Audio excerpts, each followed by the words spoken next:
Did Caesar really cross over this bridge with his fear of heights?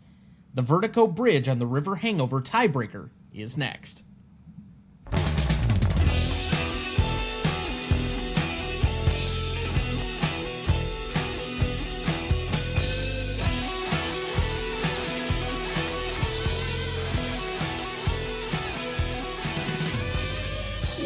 Welcome to the Greatest Movie of All Time podcast, the show that uses a unique grading style to redefine what the greatest movies are. I'm Tom Duncan. And I'm Dana Duncan. Madness. Okay, Mr. Donald here. James Donald, to be accurate. And I think the only other movie I can recall him in is The Great Escape, right? He was in that. Was he not? He was in that. Okay. I thought I had that right. Okay. I'd have to look. It's only 6 years apart. It would make sense that he was in another war film. That much I know, but I'm trying to remember if I saw him in anything else. Oh, well, you don't need to do the research right now. I mean, it's weird to be on your phone while we're recording the middle of a podcast. So, go ahead. It's fine. Some level of engagement from you would be... That's fine. I'm engaged.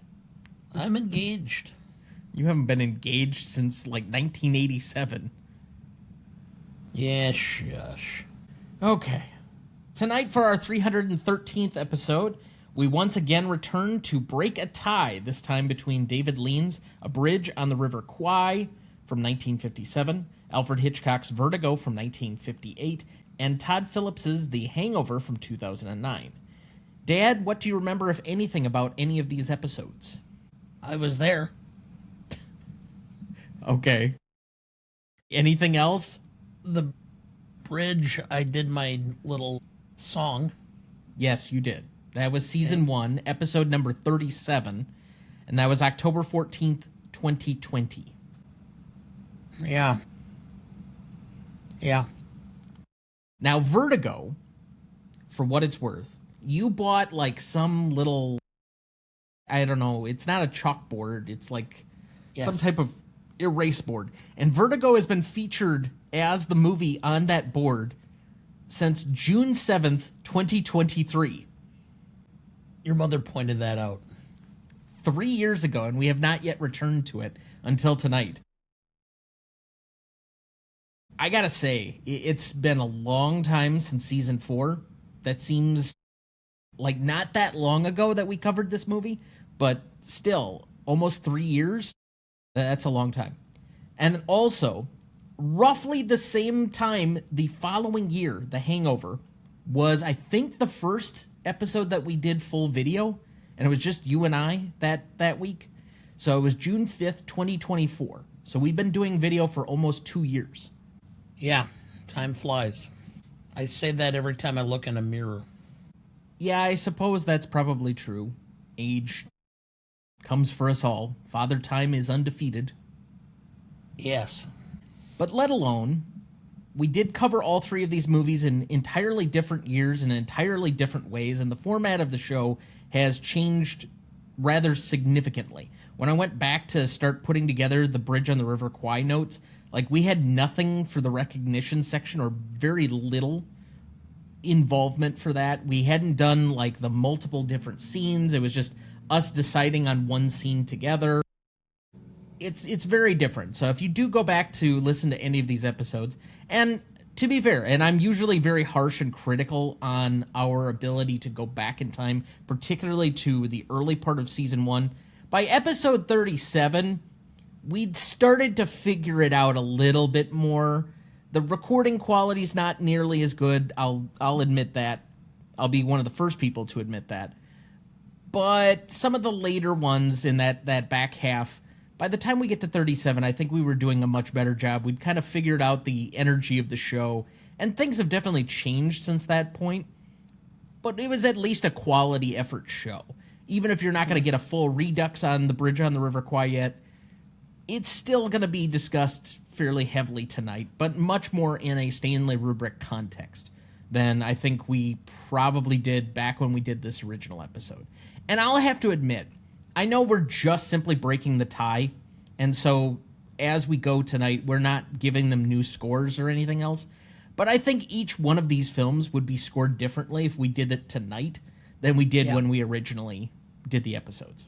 Yes, I think so too. I mean, a couple of these scores I looked at and I'm like, yeah. But, okay. So without further ado, let's go through the recognition for the first film, and we're just going to go in chronological order. So 1957, we have The Bridge on the River Kwai. Cast for that film, David Lean, director. Carl Foreman and Michael Wilson were the writers. Jack Hilliard, cinematography. Peter Taylor, editing. Malcolm Arnold, music. William Holden as Commander Shears. Alec Guinness as Colonel Nicholson. Jack Hawkins as Major Warden. Sesu Hayakawa, I think it is, as Colonel Saito, James Donald as Major Clipton, Jeffrey Horn as Lieutenant Joyce, Andre Morell as Colonel Green, Peter Williams as Captain Reeves, and John Boxer as Major Hughes. Recognition for the movie, The Bridge on the River Kwai was released on December 14th, 1957. On a budget between $2.4 to $2.8 million, the film would gross roughly $30.6 million to finish as the far and away #1 film of 1957, both domestic and abroad. Critics were effusive in their praise for the film at the time, and The Bridge on the River Kwai would go on to be nominated for 8 Oscars that year, including Sesu Hayakawa as Best Supporting Actor, while winning for Best Picture, Director for David Lean, Actor for Alec Guinness, Screenplay, Cinematography, Editing, and Original Score. In 1997, the film was selected for preservation in the National Film Registry. In 1999, the British Film Institute voted The Bridge on the River Kwai the 11th greatest British film of the 20th century. I guess it somehow falls into both American and British film somehow, but okay, fair enough. The film has been recognized by the AFI on the following lists. AFI's 100 Years, 100 Movies at number 13. AFI's 100 Years, 100 Thrills in 2001 at number 58. AFI's 100 Years, 100 Cheers from 2006 at number 14, and their redo list, the 10th anniversary edition of 100 Years, 100 Movies in 2007 at number 36. The Bridge on the River Kwai currently holds a 96% among critics on Rotten Tomatoes, an 88 score on Metacritic, and a 4.2 out of 5 on Letterboxd. Now, do you have a plot summary ready for us? I do. In The Bridge on the River Kwai, a British colonel, Alec Guinness, and his regiment are marched into a Japanese POW camp deep in the Burmese jungle, where the suffocating heat, rigid military pride, and the demands of their captors collide. As the Japanese command insists the prisoners build a strategic bridge across the River Kwai, a quiet but mounting tension takes hold. Between duty and defiance, honor and obsession, survival and the slow erosion of self. The film unfolds as an atmospheric study of men locked in a battle of wills, each convinced he's serving a greater purpose, even as the jungle hums with the sense that something far larger is closing in. Thank you, Dad. The Bridge on the River Kwai, the Stanley Rubric from that original episode from 2020. Legacy was a 9.25. Impact and Significance was a 9.5. Novelty, which we've completely overhauled since then, is a 7.75. Classicness a 6.5. Rewatchability a 5.25. And Audience Score a 9.3. For a total of 47.55, which, to be quite honest, is what all 3 of these films will have. That's why we're doing a tiebreaker tonight. So let's pause here before we move on to our next film and just generally revisiting the film after 6 years, or I guess 5.5 years. Anything new that stuck out to you this time watching the film? Anything that you want to say about the Stanley Rubric? Just, I'll open up the floor for you. Well, I watched the film again, and every time I see the film, and this is probably the 4th or 5th time I've seen it, I'm struck about how well it holds up and how good it actually is. I think it is a true classic, and I think David Lean really did do a masterful job of dealing with a large set. I know that in previous research, and I confirm this again, that they actually blew the bridge up and crashed the train. Yeah. And from what I understand, remnants of the train still are in the river. That sounds about right. They never cleaned it up. They didn't have to. Nobody cared. I think that's the same thing that we discussed earlier this year when we talked about Buster Keaton's The General. Anything else? I guess if I were to go back and say the novelty score to me was too low because we take into account execution, and I think the execution would have been much higher. I also think it's much more classic than we originally gave it credit for. So, but by the same token, I think it's a film that I want to watch, but I think it's probably not a cycle watch for me.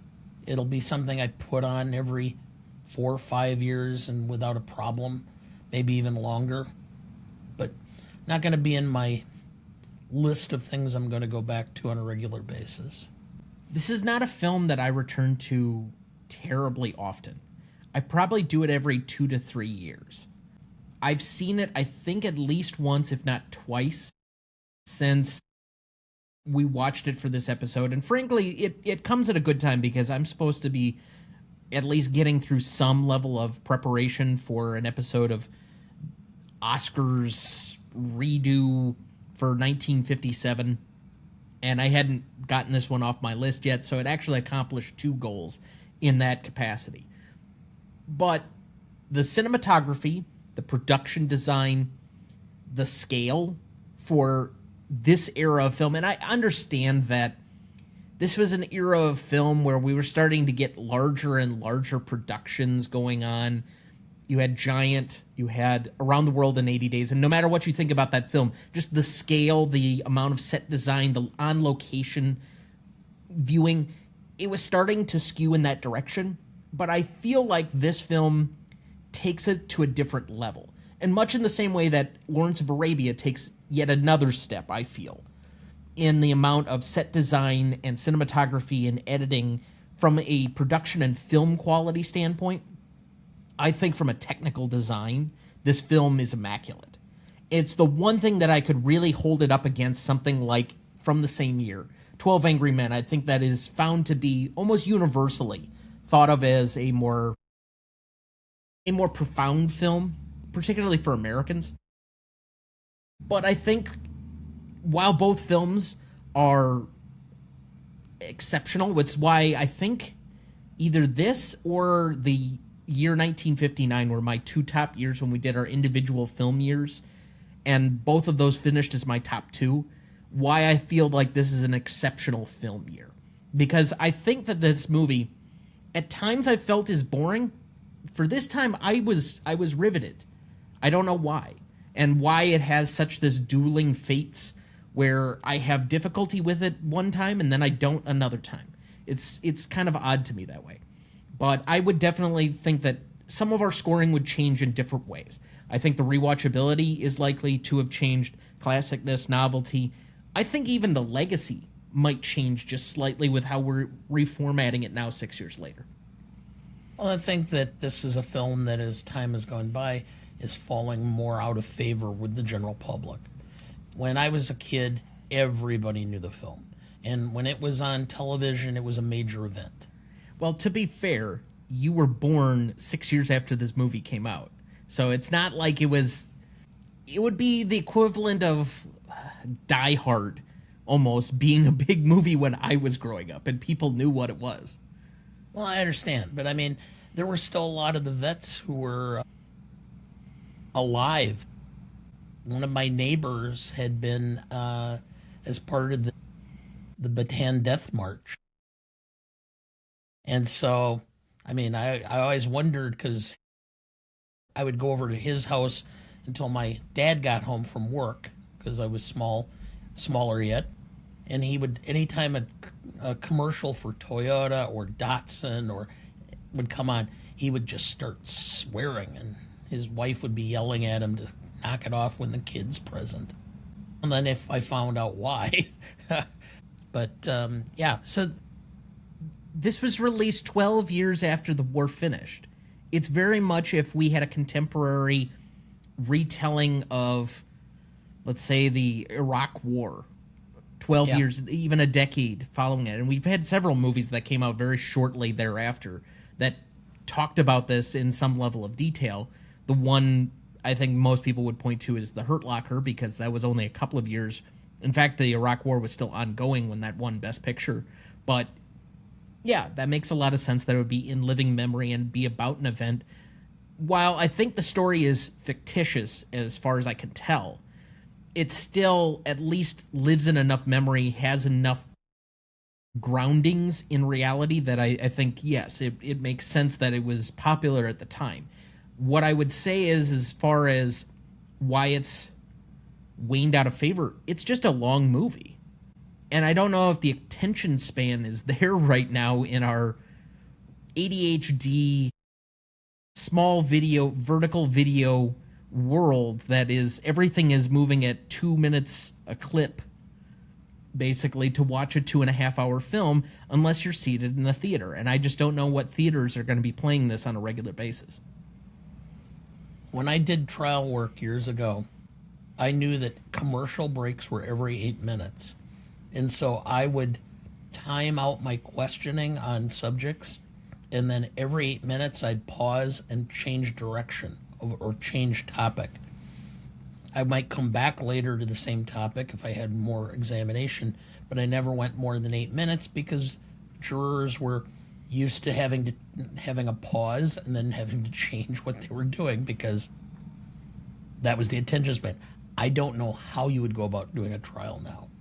Well, I guess we'll find out, because I think I start criminal litigation skills next week. Yeah. I have no idea. I don't know how jurors are going to be paying attention to what's going on. Unless you think or present it like you're doing forensic files or something. Could be. So let's move on to our next film of the evening. That is Vertigo, which we covered approximately 3 years ago.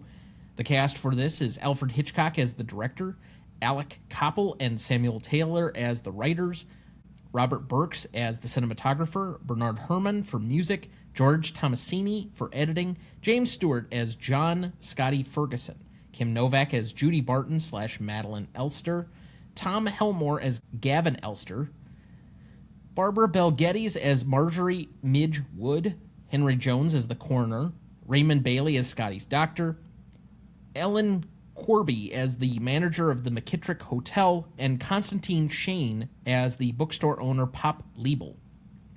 Recognition for Vertigo, loosely based on I'm going to butcher this so badly, D'Entre les Morts, a 1954 novel by Pierre Boileau, let's try it that way, Boileau, and Thomas Narsajak. This is so bad. Vertigo was released on May 9th, 1958.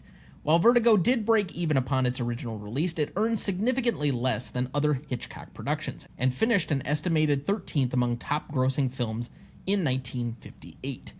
Adding to the comparatively low box office numbers were the mixed to poor reviews at the time, with many critics singling out the pacing and structure of the story, as well as Hitchcock's departure from the romantic thrillers he had become known for. In an interview with Francois Truffaut, Hitchcock stated that Vertigo was one of his favorite films, with some reservations. He blamed the film's failure on the 49-year-old Stewart looking too old to play a convincing love interest for the 24-year-old Kim Novak. Over time, however, the film has been reevaluated by film critics and has moved higher in esteem in most critics' opinion.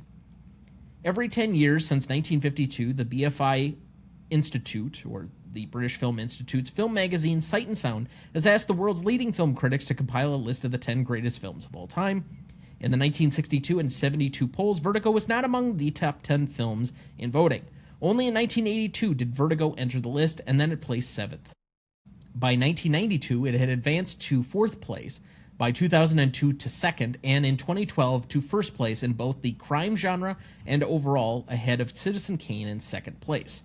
In 2022, the Sight and Sound poll ranked Vertigo 2nd place.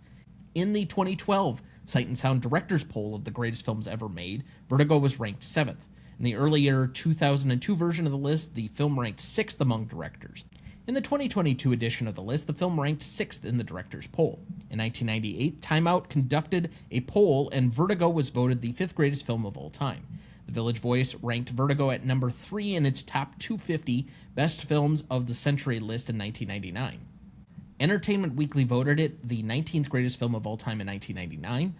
In January 2002, the film was voted at number 96 on the list of the top 100 essential films of all time by the National Society of Film Critics. In 2009, the film was ranked at number 10 on Japanese film magazine Kinema Junpo's top 10 non-Japanese films of all time list. In 2022, the Time Out magazine ranked the film at number 15 on their list of the 100 best thriller films of all time. In 1989, Vertigo was selected by the United States Library of Congress for preservation in the National Film Registry in the first year of its registry voting. The American Film Institute has recognized the film on the following lists: 100 Years, 100 Movies in 1998 at number 61, 100 Years, 100 Thrills in 2001 at number 18, 100 Years, 100 Passions in 2002 at number 18, 100 Years of Film Scores in 2005 at number 12, AFI's 100 Years, 100 Movies 10th Anniversary Edition in 2007 at number 9, and AFI's 10 Top 10 in 2008 as the number 1 mystery film of all time. Vertigo currently holds a 92% among critics on Rotten Tomatoes, a 100 score on Metacritic, and a 4.2 out of 5 on Letterboxd. And you have a plot summary ready for us on this. I do. In Alfred Hitchcock's Vertigo, James Stewart stars as Scotty Ferguson, a former detective burdened by his fear of heights, a phobia that gradually becomes a metaphor for the vertiginous nature of desire itself. When Scotty is enlisted by an old acquaintance, Gavin Elster, to investigate his wife's peculiar behavior, the stage is set for a tale of passion and deception. Kim Novak, a vision of ethereal beauty, portrays Madeline, the object of Scotty's infatuation. As Scotty becomes entangled in a torrid affair, the film takes a dark and unexpected turn. The boundaries between truth and illusion blur, leaving both the protagonist and the audience teetering on the edge of a precipice. Thank you, Dad. The original Stanley Rubric scoring for this one on our episode from almost 3 years ago, Legacy was an 8.25, Impact and Significance was a 5.75, Novelty a 9.5, Classicness an 8.25, Rewatchability a 7, which I find interesting, and Audience Score an 8.8 for a final total of 47.55. So, we'll open up the floor here. What are your initial thoughts returning to Vertigo? I've been a huge Hitchcock fan most of my life. First Hitchcock film I saw was my freshman year of college. I saw the 39 Steps and have slowly watched most of his films. There are a few that I have not been able to finish or get through yet. The Trouble with Harry is one of them that I keep saying I need to sit down and watch. But the thing about this one is this has never been one that's really grabbed me, that I've never really enjoyed as much. And I had to stop, and I've always often wondered why this one, who most people think is one of his greatest or is a masterpiece. It was great as far as camera work, the color, the cinematography, the shots and angles, all of that. The directing was wonderful. The story leaves me flat. I don't think it has great suspense. I think it's boring at times. And Hitchcock can say what he wants about, the fact that he can blame Stewart's age or looking old all he wants. I just don't think that the public, or 58 public, of the United States at that time was that into some sort of psychological thriller where there wasn't really a build-up. You knew what happened or how it all took place 3/4 of the way through the film. And then you spend the last half an hour trying to figure out how it's going to end, and there's really no suspense to it, per se. And I guess that's why I have a lot of problems with this. I understand why, based upon all the camera work and everything else, but I think Hitchcock did so many other films that had a lot of the same basic directorial flares as this. Maybe not as many, but the story and the underlying story itself were much more entertaining and much more within the style that Hitchcock presented and the public seemed to gravitate towards. I'm going to agree and disagree with several different parts of what you said. One, I think that the reason that this elevates above certain other Hitchcock films for critics is it is made differently. The reason it falls flat with you is you have a very famous and noted difficulty with abstract concepts. This is the most abstract Hitchcock film that there is, period. The rest of them are very easily plotted. They're much easier to follow. They're more generally entertaining because of that. This is much more ethereal and flighty and aesthetic in nature. And so most of what the film is about is taking place for the viewer through a visual lens that is subtle as opposed to anything that is plot driven. This is not necessarily a plot heavy movie. And as such, I think that's why you have difficulty with it. At times, I have difficulty with it. I think this is a movie I appreciate more than I love because I can appreciate all the technical mastery and how he was presenting the film, but it just doesn't turn in me a certain satisfaction, catharsis in me as an audience member in the way that several of these other films do. Notably, North by Northwest, Psycho, I think are better examples. Rope, even, has a certain level of catharsis that I just don't get from this film. That's nothing to say that it couldn't be somewhat entertaining, and I think there are people that enjoy it, but it's just, it leaves me a little bit cold from that end where I just can't emotionally involve myself in the story. Whereas a lot of his other films are the everyman caught in a random circumstance. A journalist photographer has a broken leg and he all of a sudden starts spying on his neighbors and discovers a crime. Or man goes on a trip with his family, all of a sudden learns a secret he shouldn't and his son gets kidnapped.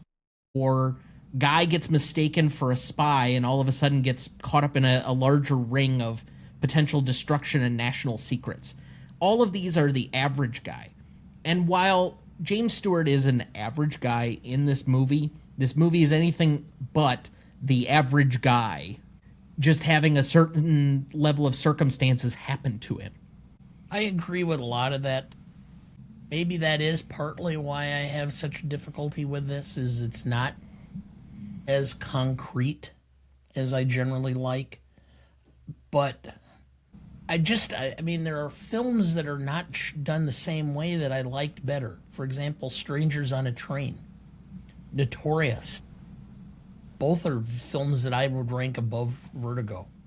And neither of those are within the same general arc that Hitchcock became well known and famous for. But there was a tension building throughout the film. This, I just never felt that tension. It just kind of, you're just watching him kind of get through. And I know that Hitchcock is a firm believer that dialogue is only there for the purpose of advancing the story when the visual couldn't. And the fact that you spend a large portion of this time watching Stewart observe is Hitchcockian in and of itself, but it's not really. There's a voyeuristic element to it that Hitchcock is famous for.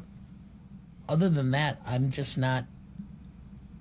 just don't see the point necessarily of him following her when he sees her again. There's just too many things in this that, to me, just do not really advance the story for me. Okay. I think there's a big difference between some of the top movies of his oeuvre and even some of the middle brow movies. We've given this a little bit of respect by having it sitting at, I think it's tied 116. All three of these films are tied for 116 right now in our general list. And despite our hesitancy with the movie overall, as far as a score on our greater list, Vertigo ranks number 4 out of the 11 films of his that we've covered so far. The Man Who Knew Too Much, Rope, Dial M for Murder, Shadow of a Doubt, The Birds, The Lady Vanishes, Sabotage are all below that. The only 3 that rank higher are ranked over 100 spots higher. We have 3 films of his inside our top 11, and Vertigo is not one of them. North by Northwest currently sits at number 6, Rear Window at number 8, and Psycho at 11. I think our reverence for him is high, but those are much easier entry points, much more entertaining films, and I think that point has probably been made, or I would hope that that point has been made. I think that's true, because if I'm trying to introduce somebody to Hitchcock, I'm not starting out with Vertigo. No. I'm starting out with either North by Northwest or Rear Window. I don't even think I would start him with North by Northwest. Boy, that's a good question to ask as potentially like a Rebecca? social media. No, that one's got so much other stuff going on in it. What is the best set of films to start somebody on Hitchcock on? It's a good question. Dial M? Dial M would probably be a good one. I honestly think Psycho would be an easy one. If you're a horror fan and going back to that, it makes a lot of sense. I think Rope is easy enough to understand, but Vertigo is probably like 15 down that list. Like, you're getting to all the big ones before you get to Vertigo, because you need to see almost like the full machinations of everything that he did as a director to understand what he was going for in order to get to the point where you kind of understand generally what this film is about. So then that moves us to our last film of the evening. That would be The Hangover from 2009. We covered this roughly 2 years ago in 2024. 2024. The Hangover cast includes Todd Phillips as the director, John Lucas and Scott Moore as the writers, Lawrence Sher as the cinematographer, Deborah Neal Fisher in editing, Christoph Beck for music, Bradley Cooper as Phil, Ed Helms as Stu, Zach Galifianakis as Alan, Justin Bartha as Doug, Heather Graham as Jade, Sasha Bareilles as Tracy, Jeffrey Tambor as Sid, Ken Jeong as Mr. Chow, Rachel Harris as Melissa, Mike Tyson as himself, Mike Epps as Black Doug, Matt Walsh as Dr. Walsh, okay, Rob Riggle as Officer Franklin, Cleo King as Officer Garden, and Brian Callen as Eddie. Recognition for The Hangover. The Hangover was wide released on June 5th, 2009. On a budget of $35 million, the film would go on to gross $469.3 million worldwide and become the number 6 grossing film in the United States in 2009. It was also the highest grossing R-rated comedy until Deadpool 7 years later in 2016. Out of all R-rated films, it is the 6th highest grossing film ever in the United States, behind The Passion of the Christ, Deadpool, American Sniper, It, and The Matrix Reloaded.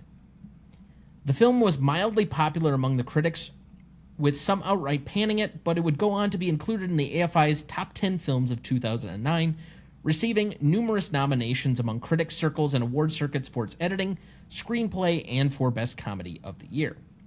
The film's impact was also felt in several other places. It was reported in 2013 that as of that year, guests were still continuing to quote to Caesar's staff 2 lines from the film's check-in scene.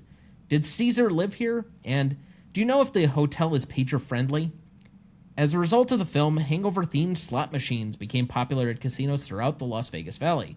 The Caesars Palace gift shop sold tens of thousands of hangover-related souvenirs, and the Las Vegas Convention and Visitors Authority received numerous inquiries from persons interested in recreating some of the film's most wild scenes, such as those involving a tiger.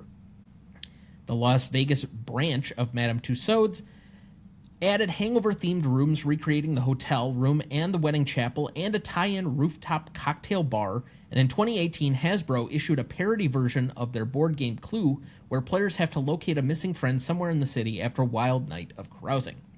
The film's success would spark 2 sequels in 2011 and 2013 as well. The Hangover currently holds a 79% among critics on Rotten Tomatoes, a 73 score on Metacritic, and a 3.7 out of 5 on Letterboxd. Do you have our plot summary ready? I do. The Hangover is a raucous comedy that transforms a bachelor party into a riotous odyssey of misadventures. The film opens with 4 friends heading to Las Vegas for a night of celebration, only to wake up the next morning with no memory of the previous night's events. What follows is a frenetic quest to piece together their fragmented memories and locate their missing groom. Thank you. The Stanley rubric for The Hangover was 8.5 for Legacy, a 9.25 for Impact and Significance, a 7.75 for Novelty, a 7.25 for Classicness, a 6.25 for Rewatchability, and an 8.55 for Audience Score, giving us a total of 47.55. Of course, tying it with both The Bridge on the River Kwai and Vertigo. Now, I'll open up the floor yet again. What do you want to say about The Hangover a couple of years on? First time I watched it, I thought it was just absolutely wonderful. The way it was put together, the non-linear story. I thought it was just wonderful, okay? Second time I watched it, still thought it was funny, enjoyed it. Third time, well, okay. Now the fourth time I've watched it, I think I'm done watching it for a while. It may be a decade or more before I want to go back. It just sits at this point in time. The novelty's worn off, and it's a lot of strange, cheap humor. You know, Ken Jeong running around naked. I don't know if it's cheap humor, per se. Galifianakis is on one during this film. Well, of course. Galifianakis, in and of himself, is just phenomenal. I think he's...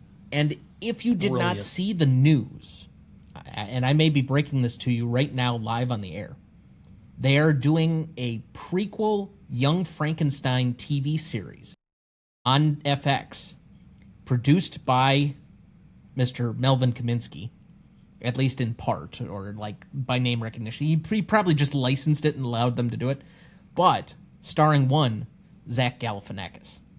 In what role? I have no idea. Okay. I think he'd be a good Igor. Yeah, I'm there. Okay. Just saying. Apparently revisiting all the old Mel Brooks comedies of the 70s and 80s is now in vogue. We've done History of the World Part 1. We've got a Spaceballs 2 coming. He's revisiting his own stuff. Why not? I just want to see who has the balls to take on Blazing Saddles.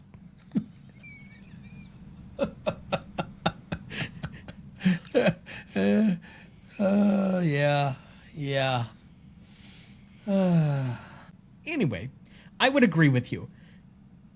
There is a little bit of humor to it where I can still enjoy it and have a good time watching it, but the laugh out loud moments just are not there because you can basically telegraph them all. I know they're all coming. I know the lines before they're basically even said. It's fine. I know how the sausage is made, and it's still entertaining, and I find fun in watching it, but it's not the same. You cannot go back and put the genie in the bottle. The first time watching it will always be a fond memory for me, but that's always what it's going to be. It is a first watch film that steadily just declines with each reviewing. I mean, it's still great to have a chance to see Heather Graham, Wisconsin's own Heather Graham. Mm-hmm. Yeah. She's still getting it done. She's like 51 or 52 now. I just happened to see a current picture of her. She still looks damn stunning. I don't think, though, that of any of the three that we've discussed so far tonight, this is the least likely. And yes, it was the most recent of the three that we've talked about, but this is the least likely that I think would move in any of our scoring.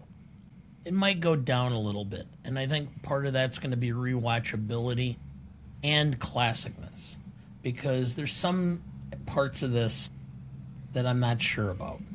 Classicness, we already, I guess 2 years ago we would have had it at basically a baseline when we were still doing a 7. We got it to a 7.25. It would probably move down a little bit.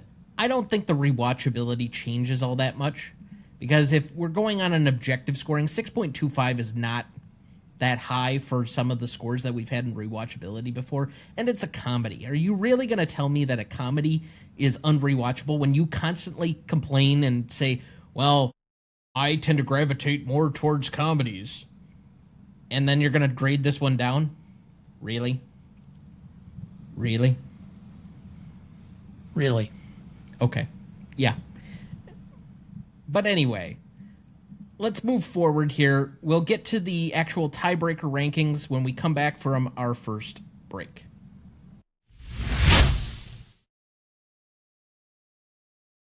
Before we jump back into the episode, next week for our 314th episode, we discuss The Rock from 1996, celebrating its 30th anniversary. Directed by Michael Bay, written by David Weisberg, Douglas S. Cook and Mark Rossner.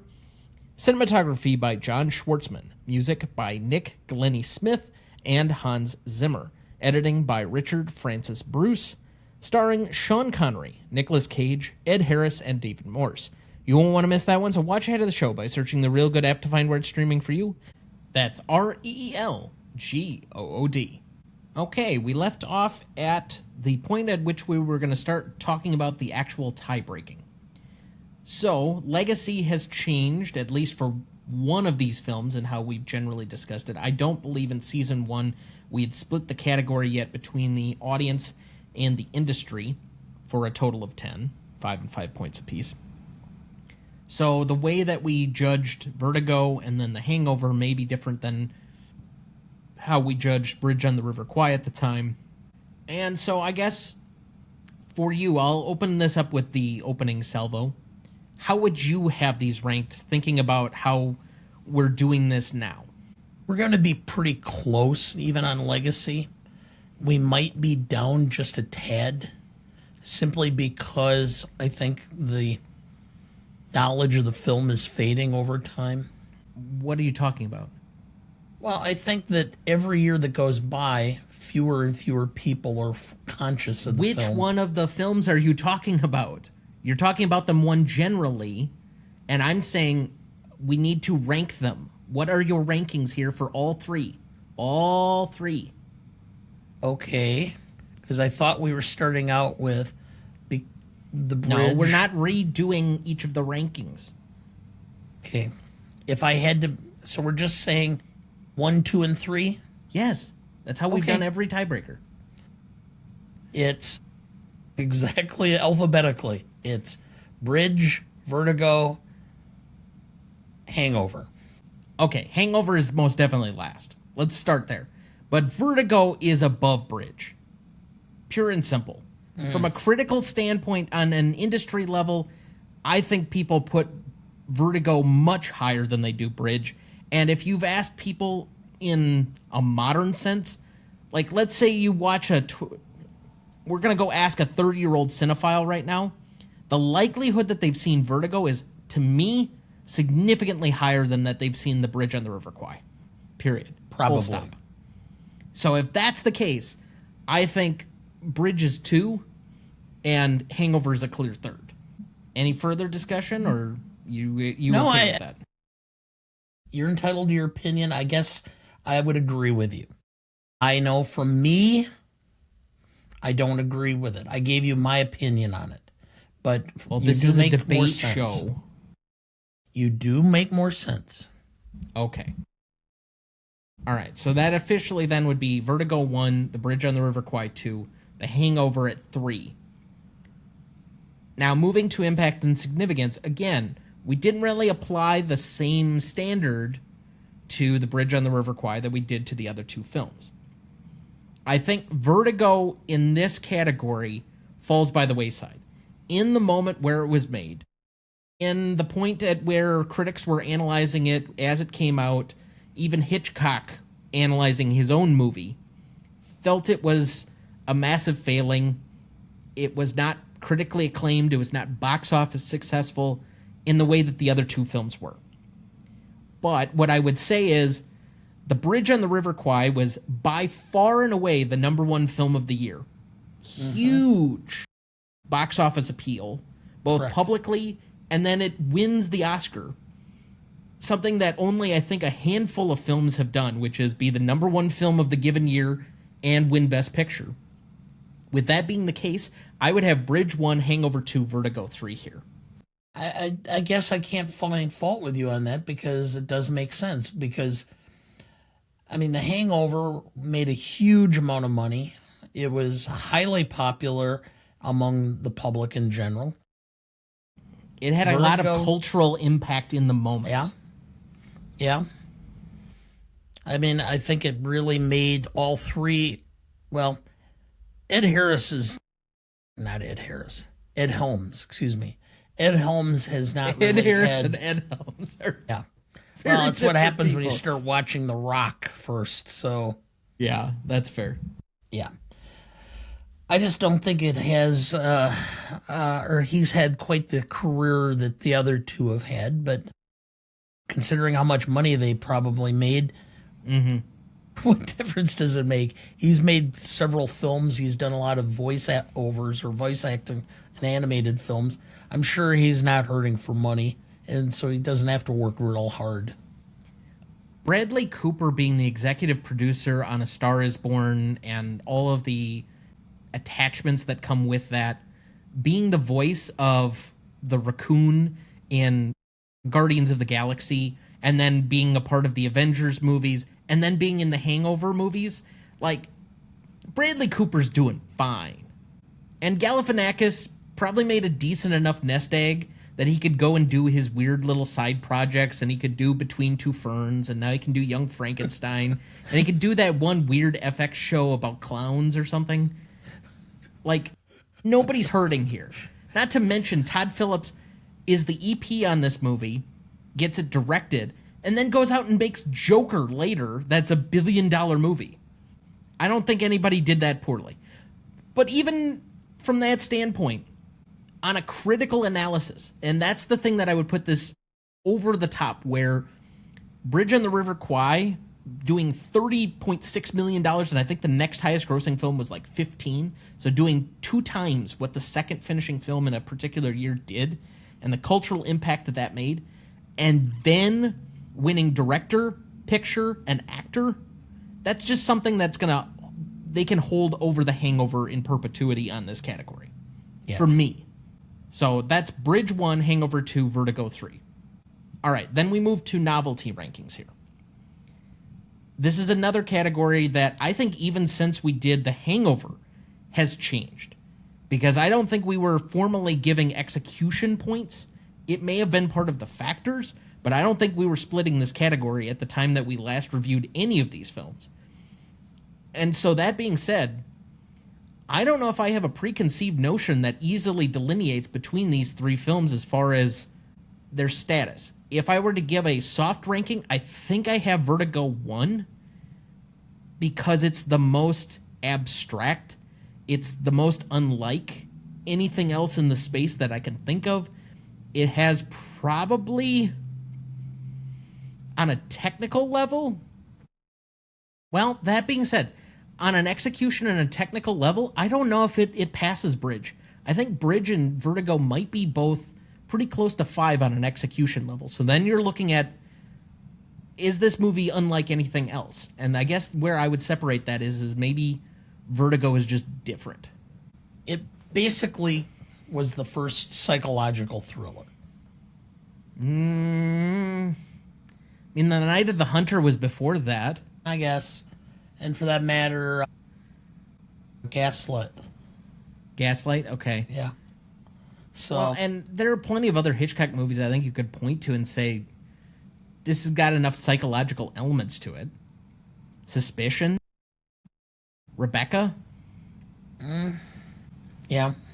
I just think that for somebody that was known for a particular formula and based his brand on entertainment value, this is a movie, even among his own collection, that is just different. As far as I can tell, David Lean made 3 very big movies that were all very similar. Zhivago, Lawrence of Arabia, and Bridge on the River Kwai. All historical epics, all shot very similarly with high production values and great acting.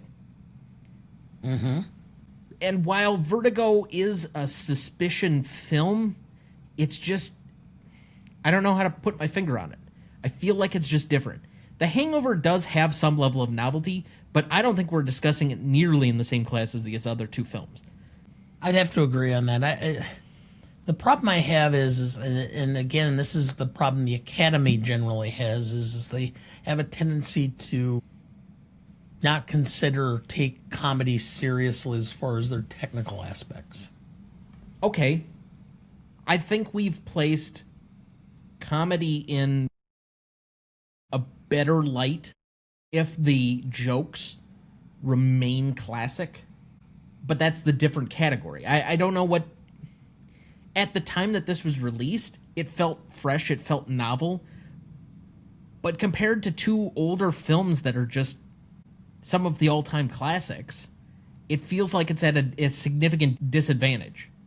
Yeah, and it's more recent, so the registry of time is not with it.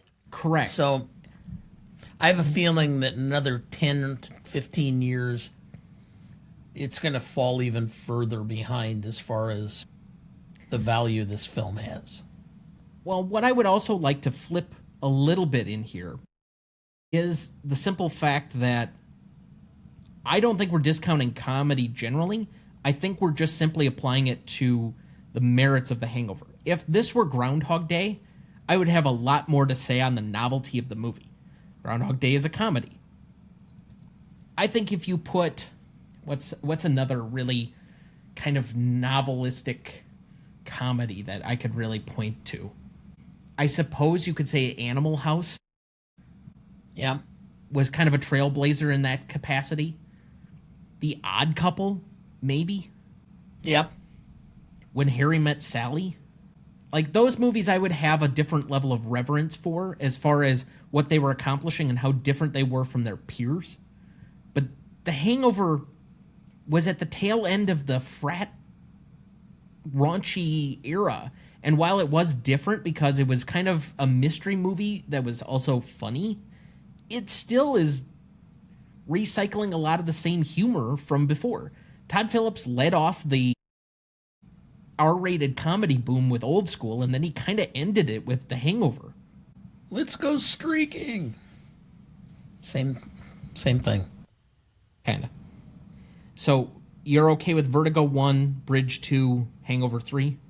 Yes, I think that's accurate. So Vertigo then has won 2 out of the first 3 categories here for the purposes of our tiebreaker. We'll add up all the points as we kind of go along before we get to the end of it, but we'll take our second break, and we'll be right back.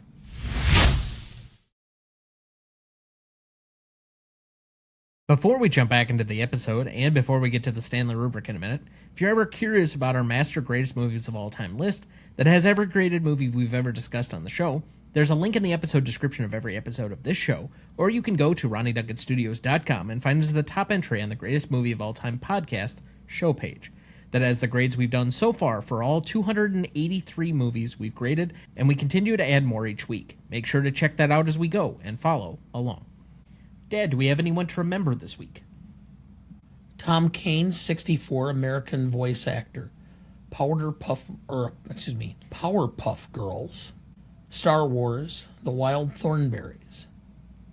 And Barry W. Blaustein, 71, American screenwriter. Coming to America, The Nutty Professor, and film director, Beyond the Mat. He also wrote for Saturday Night Live, which I think is where he got his original start, writing primarily for Eddie Murphy, which then it makes sense that he would do Coming to America and The Nutty Professor from there. So that would have been wave 2, which would have been the early 80s. Yeah. And Tom Kane, I can't easily recall exactly what voices that he did, but the Powerpuff Girls was on Cartoon Network, the Wild Thornberrys on Nickelodeon when I was growing up. Not two shows that I was very involved in, but were decently popular, and, you know, I can't say anything difficult against either of them, for that matter. Sure. And so we remember these here fondly for their contributions with a moment of silence in their honor.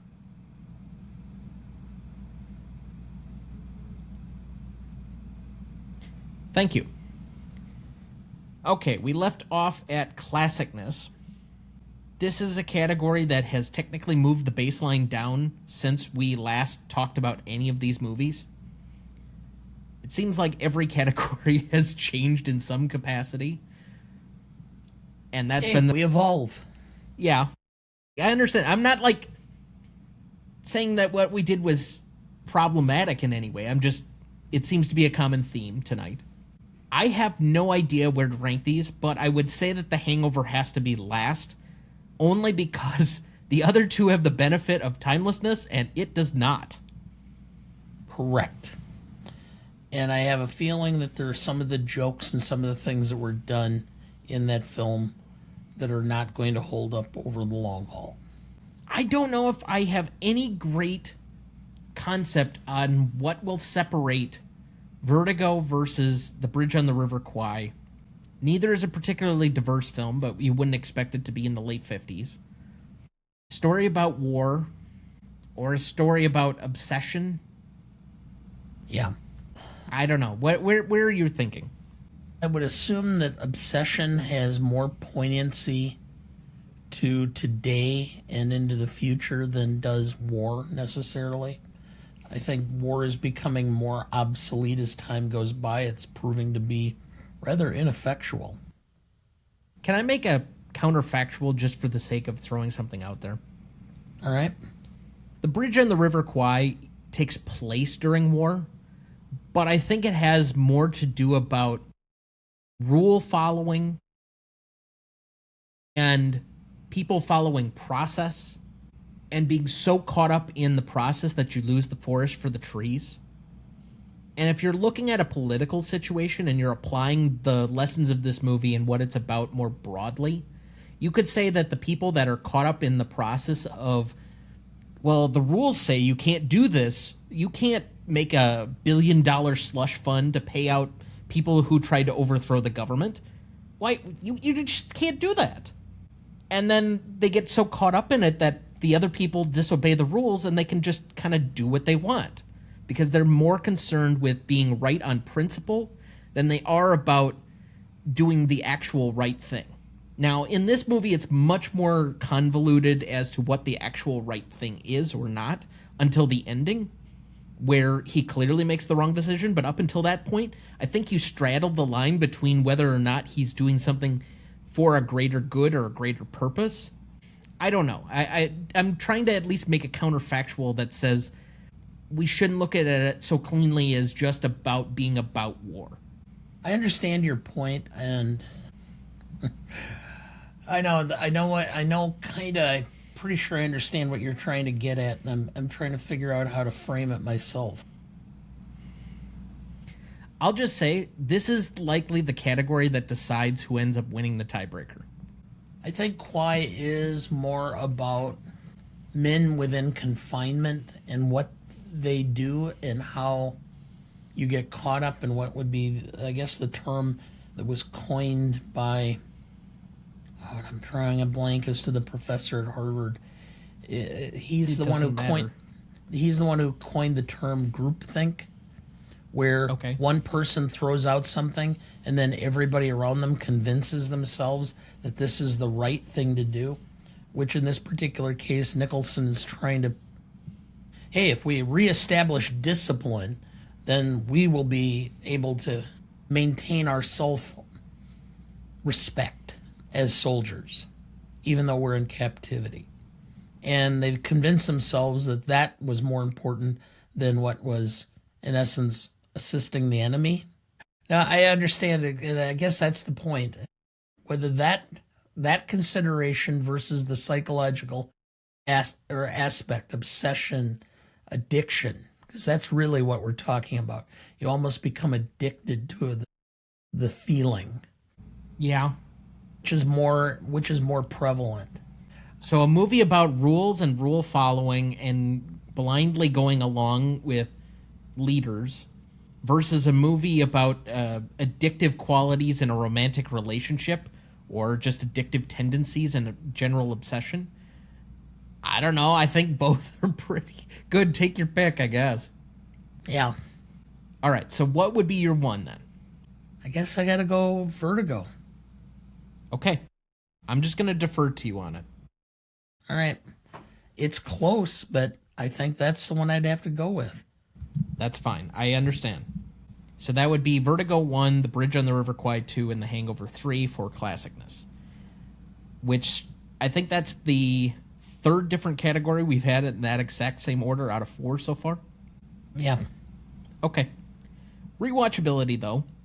You have a 2-hour hazy dreamlike movie that is tough to digest, is more elusive and abstract, versus I'm trying to think of what the overall timing on that would be. I know it's 2 hours and like 40 minutes, but I'm trying to add all of that together. What is that? 160 minutes? 160-minute war film that really has not a lot of people shooting at each other and is about rule following or not rule following and general principles of decent decorum during war versus hour and 40-minute movie that, while you may know the answer to the ultimate end of the movie, is shorter, is snappier, it has better dialogue. You know it's going to end well as opposed to the other two that end in death. I'm going to vote The Hangover number 1 here. I'm sorry. I just am. yeah, If I went out on the street and asked the general person right now, yeah. living, I know. I think rewatchability would. Yeah, I think you're right.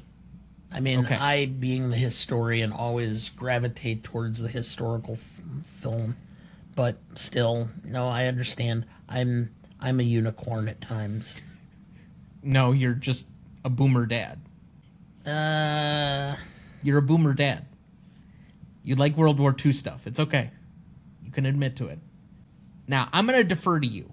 On the other two, I assume that you feel that The Bridge on the River Kwai is more accessible, easier to watch, more entertaining, more Yes. rewatchable. correct.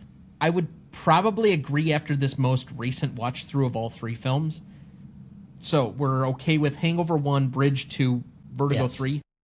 All right, and then for audience score on this one, we had The Bridge on the River Kwai did change slightly. We had only been incorporating the Rotten Tomato scores from the first season, and that still stayed at a 93%, but it's an 86% for Google users for an 8.95.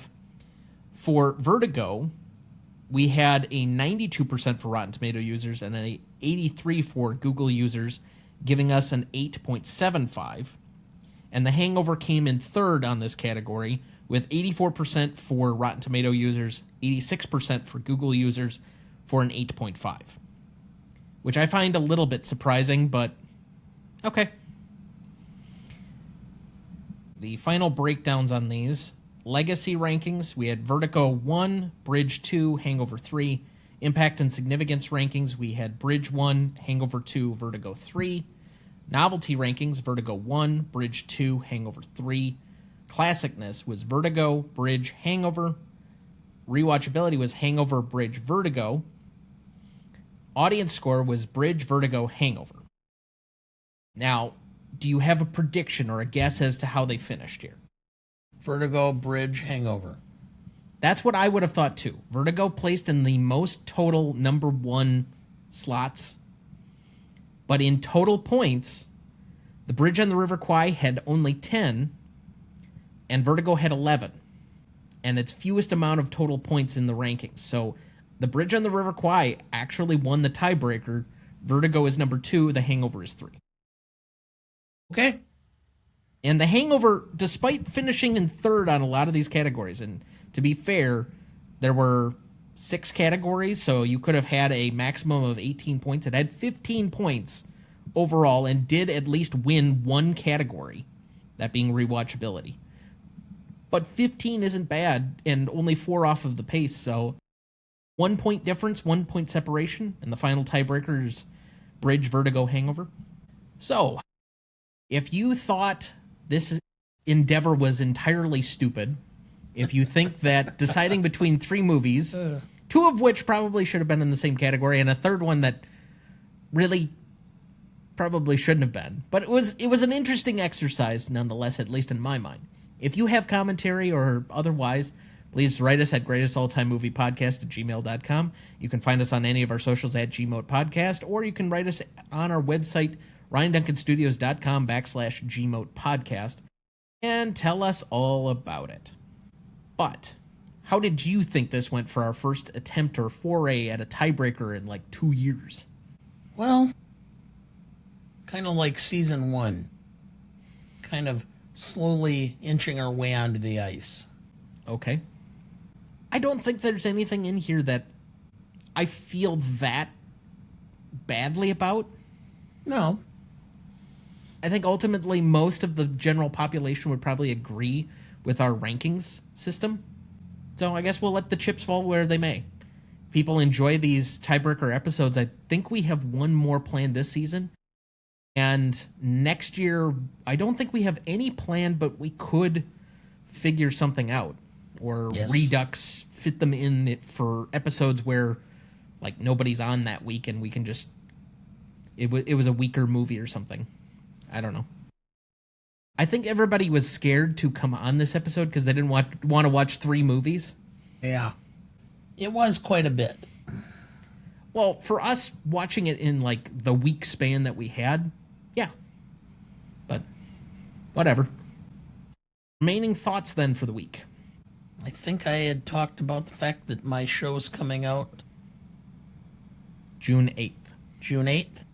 And I do have the name, Sidebar. So that was the popular favorite? And that seemed to be the one that people seemed to gravitate towards. I had several names that I had figured or thought of, and it came down to about 3, and then I had people looking at those, and that's the one people seemed to, so, but yes. Okay, then. Sidebar with Dana on June 8th, roughly at 11 a.m. Central if you're doing it live, and if not, he still hasn't talked to me about any of the logistics or... It will be taken care of. It's on my list. Uh-huh. Okay.